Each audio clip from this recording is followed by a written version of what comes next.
십자가에 달리시기 위해 붙잡히는 장면을 우리에게 보여줍니다. 예수님은 이 사실을 이미 알고 계셨으면서도 피하지 않으시고 겟세마네 동산으로 가셨다는 거죠. 왜 가셨습니까? 예수님께서 십자가의 고난이 하나님의 뜻인 것을 아셨고 또 십자가의 유익을 아셨기 때문입니다. 그래서 11절에 아버지께서 주신 잔을 내가 마시지 아니하겠느냐 그렇게 말씀하신 것이죠. 그리고 히브리서 12장 2절에 보면 믿음의 주여 또 온전하게 하시는 이 예수를 바라보자. 그는 그 앞에 있는 기쁨을 위하여 십자가를 참으사 부끄러움을 게으치 아니하시더니 하나님 보좌 우편에 앉으셨느니라 그랬습니다. 아버지의 주신 잔을 내가 마시지 아니하겠느냐. 앞에 있는 기쁨을 위하여 십자가를 참으사 부끄러움을 게으치 아니하셨다. 주님께서 이 겟세마네 동산에서 오신 것, 기도하시는 것, 잡히시는 것, 십자가에 달리시는 것, 이 모든 것이 하나님의 뜻이라는 것이죠. 그 모든 것이 수치스럽고 부끄러운 일이지만은 아무런 계획을 하지 아니하시고 그대로 당하신 이유가 무엇입니까? 앞에 있는 기쁨을 위하여 구원의 역사를 이루기 위해서입니다. 구원의 역사를 이루기 위해서 주님께서는 모든 일을 감당해내셨다는 거죠. 1절로 2절에 보면 예수께서 이 말씀을 하시고 제 아들과 함께 기드론 시내 건너편으로 나가시니 그곳에 동산이 있는데 제 아들과 함께 들어가시니라. 그곳은 가끔 예수께서 제 아들과 모이시는 곳이므로 예수를 파는 유다도 그곳을 알더라 그랬습니다. 이 장소는 마태복음 26장 36절과 마가복음 14장 32절 보면 겟세마네라고 이야기합니다. 겟세마네 동산에 있었던 일을 통해서 우리가 올바른 믿음을 가진 성도들이 어떻게 세상을 살아야 온전한 신앙생활을 하는 것인지에 대해서 예수님의 말씀과 행동을 통해서 교훈을 받기를 원합니다. 올바른 교훈을 받아서 언제 어디서나 항상 주님께서 행하신 그것을 본받고 주님의 말씀을 본받고 삶을 본받아서 주님께서 영광의 보좌 우편에 계시듯이 우리 모든 성도들도 언제든지 주님과 함께하는 기쁨, 그 행복이 샘솟아나는 복된 성도이 되시기를 주의 이름으로 축복합니다. 먼저 아버지께서 주신 잔을 그랬습니다. 아버지 주신 잔을 하나님 주님께서는 어떻게 감당하셨느냐 하는 것을 우리는 본문을 통해서 봐야 됩니다. 첫째로 내가 거니라. 아버지께 주신 잔을 감당하기 위해서 주님께서 하신 일이 무엇입니까? 물론 기도하셨습니다. 기도는 당연한 것이니까 빼고 내가 거니라 하시는 주님의 말씀을 우리는 주목해야겠습니다. 내가 거니라. 3절에 유다가 군대와 대제사장들과 바리새인들에게서 얻은 아랫 사람들을 데리고 등과 횃불과 무기를 가지고 그리로 오는지라 그랬습니다. 그리고 4절 5절에 예수께서 그 당할 일을 다 아시고 나아가 이르시되 너희가 누구를 찾느냐 대답하되 나사렛 예수를 하거늘 이르시되 내가 거니라. 그를 파는 유다도 그들과 함께 섰더라 그랬습니다. 그 6절에는 예수께서 그들에게 내가 거니라 하실 때 그들이 물러가서 땅에 엎드러지는지라. 7절에는 이에 다시 누구를 찾냐 물으신데 그들이 말하되 나사렛 예수를 하거늘. 8절로 9절에 보면 예수께서 대답하시되 너희에게 내가 거니라 하였으니 나를 찾거든 이 사람들이 가는 것을 용납하라 하시니 이는 아버지께서 내게 주신 자 중에서 하나도 잃지 아니하였사옵나이다 하신 말씀을 응하게 하려 함이리라. 예수님께서 모든 것을 다 하시고 지금 유다가 군대와 대제사장들과 바리새인들에게서 얻은 아랫 사람들을 데리고 무기를 가지고 예수님을 잡으려고 왔습니다. 주님은 그때에 물러가지 않습니다. 숨지 않으십니다. 당당하게 밝히십니다. 누구를 찾느냐? 나사렛 예수니라. 내가 거니라.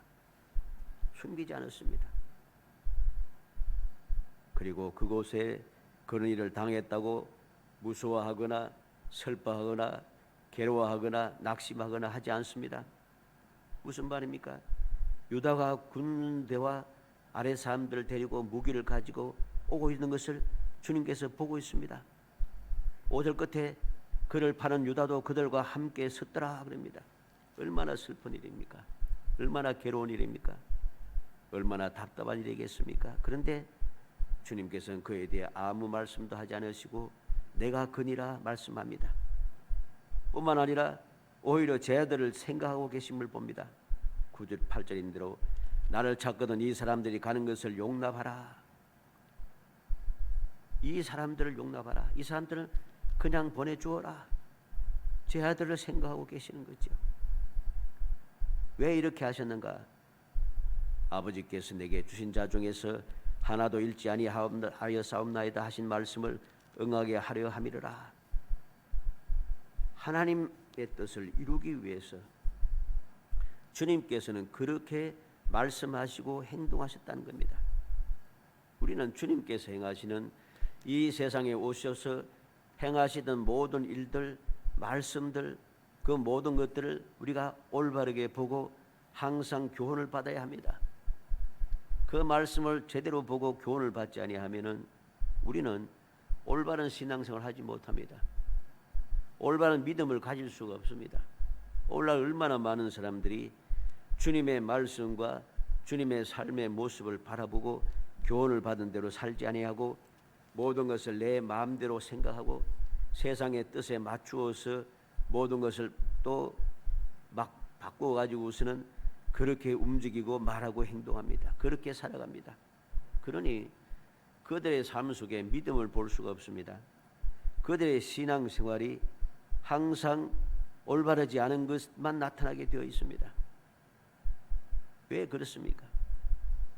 예수를 믿는 믿음의 사람이 예수님의 말씀대로 행하지 아니하고 예수님께서 본을 보여주신 대로 살지 않기 때문인 것입니다. 예수님은 모든 것을 아버지의 뜻대로 하나님께서 선자를 통해서 말씀하신 대로 그 말씀을 이루기 위해서 그렇게 살아가셨습니다. 숨기지 아니하시고 내가 그니라 말씀하고 계시다는 것입니다. 두 번째로 칼을 칼집에 꽂으라 하십니다. 10절 11절에 보면 이에 시몬 베드로가 칼을 가졌는데 그것을 빼어 대제사장의 종을 쳐서 오른편 귀를 베어버리니 그 종의 이름은 말고라. 예수께서 베드로더러 이르시되 칼을 칼집에 꽂으라. 아버지께서 주신 잔을 내가 마시지 아니하겠느냐 하시니라. 칼을 칼집에 꽂으라. 베드로가 힘을 내고 용기를 내어서 능력을 발휘했습니다만 예수님께서는 칼을 칼집에 꽂으라고 말씀하고 계십니다. 왜 그렇습니까? 하나님의 뜻을 이루기 위해서입니다. 예수님께서는 성경을 이루는 삶을 사셨고 하나님 아버지의 뜻을 이루는 삶을 사셨습니다. 이게 바로 주님께서 이 땅에 오신 목적이고 이 땅에서 삶의 모습이었고 우리가 본받아야 될 주님의 교훈인 것을 우리는 기억해야 하는 것입니다. 마태복음 26장 37절로 39절에 보면 베드로와 세베대의 두 아들을 데리고 가실새 고민하고 슬퍼하사 이에 말씀하시되 내 마음이 매우 고민하여 죽게 되었으니 너희는 여기 머물러 나와 함께 깨어 있으라 하시고 조금 나아가서 얼굴을 땅에 대시고 엎드려 기도하며 이르시되 내 아버지여 만일 할만하시거든 이 잔을 내게서 지나가게 하옵소서. 그러나 나의 원대로 마시옵고 아버지의 원대로 하옵소서 하시고 예수님께서는 하나님의 뜻을 이루는 것에 대하여서 고민하고 슬퍼했습니다. 힘들어했습니다. 그래서 하나님 앞에 기도하고 있는 거죠.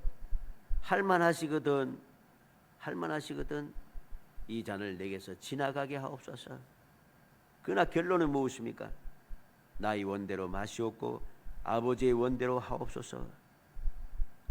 주님께서는 슬퍼하고 고민하시고 힘들어하셨지만은 그러나 그 모든 것을 위하여 기도하셨지만은 그래도 결론은 무엇입니까? 나의 원대로가 아니라 아버지의 원대로 하옵소서. 그는 항상 아버지의 원대로 하기를 원하며 이 세상에 오시고 이 세상에서 살아가셨고 또 이 세상을 떠나가신 것이죠. 마태복음 26장 51절로 54절에 보면 예수와 함께 있던 자 중에 하나가 손을 펴 칼을 빼어 대제사장의 종을 쳐서 그 귀를 떨어뜨리니 이에 예수께서 이르시되 내 칼을 도로 칼집에 꽂으라. 칼을 가지는 자는 다 칼로 망하느니라. 너는 내가 내 아버지께 구하여 지금 12군단 더 되는 천사를 보내시게 할 수 없는 줄 아느냐? 내가 만일 그렇게 하면 이런 일이 있으리라 한 성경이 어떻게 이루어지겠느냐 하시더라. 베드로가 칼을 빼어서 대제사장의 종의 귀를 떨어뜨리니 주님께서는 칼을 칼집에 꽂으라고 말씀하시며 우리에게 들려주십니다. 내가 아버지께 구하여 지금 12군단 더 되는 천사를 보내시게 할 수 없는 줄 아느냐? 주님께서는 얼마든지 이 모든 것을 다 없는 것처럼 만들 수 있는 능력이 있다는 것입니다. 그럼에도 불구하고 주님께서는 그것을 개의치 아니하시고 그대로 당하여 주셨다는 것입니다. 왜? 내가 만일 그렇게 하면 이런 일이 있으리라 한 성경이 어떻게 이루어지겠느냐? 하나님께서 오래전부터 선지자를 통해서 말씀하시고 약속하신 뜻이 내가 그렇게 하지 아니함으로써 없어지게 된다는 거죠. 이루어지지 않는다는 것입니다. 이것은 하나님의 영광이 아니고 이게 하나님의 뜻이 아니고 잘못된 것이라는 것, 마귀가 좋아하는 일인 것임을 주님께서는 아시는 것입니다. 그래서 주님께서는 할 수 없는 줄 알겠느냐? 칼을 칼집에 꽂으라고 말씀하신 것이죠. 요한복음 12장 27절로 28절에도 지금 내 마음이 괴로우니 무슨 말을 하리요? 아버지여 나를 구원하여 이때를 면하게 하여 주옵소서. 그러나 내가 이를 위하여 이때에 왔나이다. 아버지여 아버지의 이름을 영광스럽게 하옵소서 하시니 이에 하늘에서 소리가 나서 이르되 내가 이미 영광스럽게 하였고 또다시 영광스럽게 하리라 하시니 주님께서 마음이 괴롭고 괴로웠습니다. 이때를 면하게 하여 달라고 부르짖었습니다. 그러나 주님의 결론은 무엇입니까? 내가 이때를 위하여 왔나이다. 이때를 위하여 왔기 때문에 내가 주님의 뜻을 온전히 이루므로 아버지의 이름을 영광스럽게 하옵소서 그렇게 간구하고 있습니다. 그랬더니 영광이 나타났습니다. 하늘에서 소리가 나서 이르되 내가 이미 영광스럽게 하였고 또다시 영광스럽게 하리라. 얼마나 놀라운 일인가를 알아야 됩니다. 아버지께서 주신 잔을 마심으로 말미암아 즉 하나님의 뜻을 온전히 이룸으로 말미암아서 그것이 비록 우리가 감당하기 힘들 것 같은 그런 고난과 수치와 고통이고 괴로움이었지만은 또 원통함이었지만 그러나 하나님께서는 그로 인하여서 영광을 받으신다는 것. 왜? 하나님의 뜻대로 이루어졌다는 것입니다. 그리고 내가 하나님의 뜻을 이루었다는 것이죠.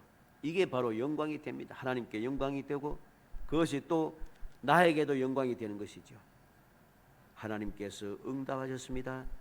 내가 이미 영광스럽게 하였고 또다시 영광스럽게 하리라. 누가 이러한 음성을 듣겠습니까? 하나님의 뜻을 온전히 순종하여 실행한 사람들이 누리는 놀라운 축복인 것을 예수님께서 친히 본을 보이시고 우리에게 교훈으로 주신 것이지요. 사랑하는 성도 여러분, 우리가 세상을 살아갈 때에 언제 어디든지 하나님의 뜻을 온전히 이루어지도록 기라는 것이 올바른 성도의 모습인 것을 명심해야 됩니다. 세상의 방법, 사람의 생각으로 내 마음대로 해서는 절대로 안 된다는 것입니다. 이러한 것은 온전한 믿음이 아니고 올바른 신앙생활도 아님을 우리는 잊어서는 안 됩니다. 바로 이러한 생각, 이러한 말과 행동은 마귀가 상고라는 것이고 사람들의 온모함과 사람들의 망령됨인 것을 우리는 명심해야 됩니다. 내 생각대로 모든 것을 바꾸고 가려고 합니다. 성급하게 내가 내 뜻대로 모든 것을 하려고 합니다. 우리는 이삭이 그렇게 기도의 사람이었고 순순한 사람이었지만은 자기가 좋아하는 대로 이루기 위해서 하나님의 뜻을 알고 있음에도 불구하고 자기가 살아가는 에서에게 복을 주기 위해서 몰래 에서를 불러서 내가 마음껏 음식을 먹고 별미를 먹고 마음껏 축복해 하라 그렇게 이야기했습니다. 하나님의 뜻을 어기고 자기의 생각을 앞세운 거죠. 결과가 무엇입니까? 자기의 뜻대로 되지 않습니다. 하나님께서 세우신 뜻대로 모든 것은 이루어지게 되어 있는 거예요. 그런데 자기의 고집과 생각대로 세상의 풍습대로 맏아들 에서에게 모든 것을 주려고 했다가 성공하지 못하고 오히려 심각한 문제만 일으킵니다. 에서와 야곱이 평생의 원수가 됩니다. 후손들도 평생의 원수가 됩니다. 아브라함의 자손이었던 에서가 완전히 아브라함의 그 자손의 그 복된 자리에서 완전히 떨어져 나가는 그러한 저주를 받게 합니다. 이게 잘못된 일인 것이죠. 하나님의 뜻을 어기고 내 생각대로 사람의 방법대로 세상의 관습대로 모든 것을 하려고 하다 보면 이렇게 심각한 문제가 생기는 것입니다. 우리는 명심해야 됩니다. 아브라함과 사라가 그렇게 했다가 문제가 발생했습니다. 이삭과 리브가가 그렇게 했다가 문제가 생겼습니다. 사울왕이 그렇게 했다가 왕권을 빼앗겼습니다. 여로보암이 그렇게 했다가 온 집안이 멸망당해 세상에서 완전히 사라져 버렸습니다. 게하시가 그렇게 행동했다가 후손들 영원히 문둥이가 되게 하는 저주를 받게 만들었습니다. 이 외에 우리는 말씀을 통해서 하나님의 뜻대로 살지 아니하고 내 생각을 앞세워서 행동하고 말하고 행동하다가 영원히 잘못된 영원히 저주받는 삶을 사는 사람들을 말씀을 통해서 우리는 많이 보게 됩니다. 우리는 이것을 보면서 교훈을 받아야 되는 거죠. 올바로 교훈을 받아야 됩니다. 그것을 보면서 어떻게 그럴 수가 있는가? 하나님은 사랑이신데 어떻게 한번 잘못했다고 이렇게 할 수가 있느냐? 뭐 엉뚱한 소리 하면서 망령된 말을 하면서 행동하는 사람이 되어서는 안 되는 것입니다. 왜 하나님께서 모든 것을 기록했겠습니까? 우리에게 교훈을 주기 위해서. 어떤 교훈을 주십니까? 사람의 뜻대로 아무리 발부둥 쳐도 안 된다는 것, 하나님께서 원하시는 뜻대로 하나님께서 약속하신 대로 이루어 주신다는 사실을 우리는 분명히 깨달아야 하는 것입니다. 그렇게 교훈을 받고 하나님의 뜻을 이루는 곳에 내가 줄을 서고 그 말씀대로 내가 순종하고 주님 기뻐하시는 뜻대로 내가 행동하며 살아가야 하는 것입니다. 그게 바로 지혜로운 사람이죠. 마치 무슨 대단한 일을 하는 것처럼 혁명을 일으켰다고 날뛰다가 영원히 멸망당하고 저주받는 그런 삶을 사는 어리석은 사람이 되어서는 안 되는 것입니다. 하나님의 뜻을 거역하고 내가 아무리 모든 것을 뒤바꾸려고 해도 절대로 그렇게 성공하는 법이 없습니다. 역사상 한 번도 그런 적은 없습니다. 오히려 그로 인하여서 얼마나 많은 사람들이 저주를 받고 얼마나 많은 사람들이 고통을 당하며 얼마나 많은 사람들이 괴로움을 당했습니까? 우리는 그 사실을 명심하고 오늘 말씀을 통해서 아버지께서 주신 잔을 마시지 않겠느냐? 주님의 말씀의 뜻, 이 말씀을 통해 우리 주시는 교훈을 우리가 마음에 올바르게 새겨서 우리가 지혜롭게 행동해야 됩니다. 왜 우리가 하나님의 뜻대로 살아야 하는가? 우리는 분명히 깨달아야 하는 것입니다. 이사야 55장 7절로 9절에 악인은 그 길을 불의한 자는 그의 생각을 버리고 여호와께로 돌아오라. 그리하면 그가 긍휼히 여기시리라. 우리 하나님께로 돌아오라. 그가 너희롭게 용서하시리라. 이는 내 생각이 너희 생각과 다르면 내 길은 너희의 길과 다름이니라. 여호와의 말씀이니라. 이는 하늘이 땅보다 높음 같이 내 길은 너희의 길보다 높으면 내 생각은 너희의 생각보다 높음이니라. 왜 하나님의 뜻대로 살아야 되는가? 하나님의 뜻과 하나님의 길과 하나님의 생각과 하나님의 계획이 우리의 모든 생각과 우리의 모든 지혜와 능력을 뛰어넘기 때문입니다.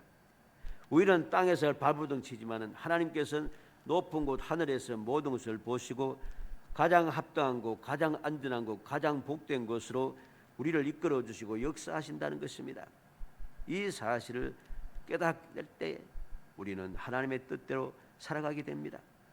로마서 11장 33절에 깊도다 하나님의 지혜와 지식에 풍성하며 그의 판단은 헤아리지 못할 것이며 그의 길은 찾지 못할 것이로다. 바울 사도는 예수님을 만난 뒤에 비로소 하나님의 지혜와 지식의 풍성함을 깨달았습니다. 하나님의 판단이 헤아리지 못할 것이고 그 길은 사람의 지혜로 찾을 수 없는 것임을 깨달았습니다. 예수님을 만나기 전에는 자기가 제일 똑똑하고 능력 있고 대단한 줄 알았습니다. 그래서 자기는 하나님의 뜻대로 잘 사는 줄 착각하고서는 죄 없는 사람들을 잡아다 죽이고 죄 없는 사람들을 해치고자 하고 고통스럽게 하고 괴롭게 하는 것을 마치 하나님의 뜻인 줄 착각하며 행동했다는 것이죠. 그가 그렇게 행동할 때는 아무에게도 유익을 주지 못했습니다. 사울이 예수님을 만나기 전에 예수님을 핍박하고 해치는 그 악한 행동을 할 때에 사울의 행동을 통해서 유익을 본 사람이 누구입니까? 아무도 유익을 보지 못해요. 대제사장들도 바리새인들도 바울 자신도 아무런 유익이 없습니다. 오히려 살기 등등한 사람이 되고 죄 없는 사람을 죽이는 살인자가 되고 죄 없는 사람을 악하게 끊임없이 핍박하는 핍박자가 되고 유익이 전혀 없는 사람입니다. 이게 바로 올바른인가? 올바르지 않은 것이죠. 그러나 예수님을 만난 뒤에 그는 올바르게 깨달았습니다. 하나님의 지혜와 지식의 풍성함과 깊음을 깨닫고 하나님의 판단은 헤아릴 수 없고 하나님의 길은 사람의 힘으로는 찾을 수 없는 것임을 비로소 깨닫고 그는 평생을 하나님의 뜻대로 살아갔습니다. 내가 고난을 당하고 핍박을 당하고 또 그들에게 죽임을 당한다 해도 두려워하지 않고 오히려 담대하게 내가 그리스도만 자랑하고 네가 주님을 위해서는 죽는 것도 두려워하지 않는다고 담대하게 외치며 그는 죽음을 향하여 담대하게 나아갔습니다. 그리고 그는 평생을 평화롭게 안전하게 행복하게 승리하며 살았습니다. 소망의 즐거움을 가지고 살았습니다. 이게 바로 하나님의 뜻대로 살아가는 사람 누리는 놀라운 축복인 것이죠. 고린도전서 1장 25절에 하나님의 어리석음이 사람보다 지혜롭고 하나님의 약하심이 사람보다 강하니라. 바울 사도는 깨달았습니다. 주님을 만나기 전에는 내가 지혜로운 줄 알고 내가 능력 있고 강한 사람인 줄 알았더니 예수님을 만나고 보니까 내가 아무리 발버둥쳐도 아무리 지혜롭다고 해도 모든 것을 알고 있다고 해도 어리석은 사람이었다는 것, 나는 연약한 존재였다는 것, 그것을 깨달은 것이죠. 하나님의 어리석음이 사람보다 지혜롭고 하나님의 약하심이 사람보다 강하다는 것, 올바른 것을 깨닫고 진리를 알게 되었습니다. 그때부터 그는 오직 하나님의 뜻대로 살기 시작합니다. 내게 능력 주신 자에서 내가 모든 것을 할 수 있다고 담대하게 외치는 사람이 되었습니다. 모든 것이 합력하여 선을 이루게 된다고 그는 즐거움으로 당당하게 외치는 사람이 되었습니다. 어떻게 그렇게 되었습니까? 하나님의 뜻대로 했더니 하나님의 뜻대로 모든 것이 합력하여 선을 이루어지고 하나님의 뜻대로 살았더니 하나님의 뜻대로 모든 삶이 평화롭고 하나님의 뜻대로 살았더니 하나님의 뜻대로 그 모든 삶이 승리의 삶이 되고 영광의 삶이 되더라는 것입니다. 사랑하는 성도 여러분, 예수님께서 하신 말씀을 다시 한번 생각해야겠습니다. 아버지께서 주신 잔을 내가 마시지 않겠느냐? 우리는 하나님께서 정하신 뜻대로 살아야 합니다. 아무리 조급해도 아무리 급해도 아무리 큰일 날 것 같아도 내가 당장 죽을 것 같아도 세상의 방법대로 사람의 계획대로 또 내 생각과 계획대로 움직이는 어리석은 사람이 되어서는 안 됩니다. 어떠한 순간에도 항상 끝까지 믿음을 지키고 기다리고 또 기다려서 주님께서 이루어주시는 그 놀라운 은혜를 체험하고 결국은 그는 약속한 대로 꿈꾼 것 같은 여호와께서 우리를 위해서 큰 일을 행하시고 우리는 기쁘고 즐거워서 찬송 부를 수 있는 그런 하나님의 뜻대로 살아가는 복된 성도이 되시기를 주의 이름으로 축복합니다.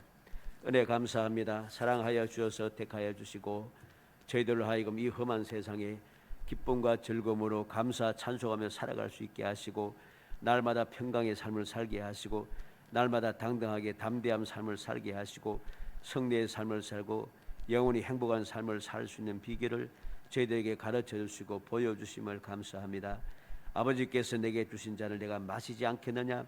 주님께서 친히 모든 것이 고통스럽고 슬프고 괴롭고 수치스럽지라도 아버지의 뜻임으로 실행해 가고 결국은 주님의 영광을 얻으시고 영광의 보좌 우편에서 오늘도 저희를 위하여 기도하시는 그 사랑을 감사하고 감사합니다. 그 영광을 바라보게 하소서. 믿음의 주여 온전케 하신 예수 그리스도만 바라보고 저희도 하나님의 뜻대로 열심을 다해 살아가서 하나님의 뜻대로 영원히 복받으며 영원히 평안하고 영원히 행복하며 영원히 승리한 존귀한 삶을 이어갈 수 있도록 은총을 베풀어 주옵소서. 예수님의 이름으로 기도합나이다. 아멘. 216장 찬송하시며 준비하시는 금 하나님께 드립니다.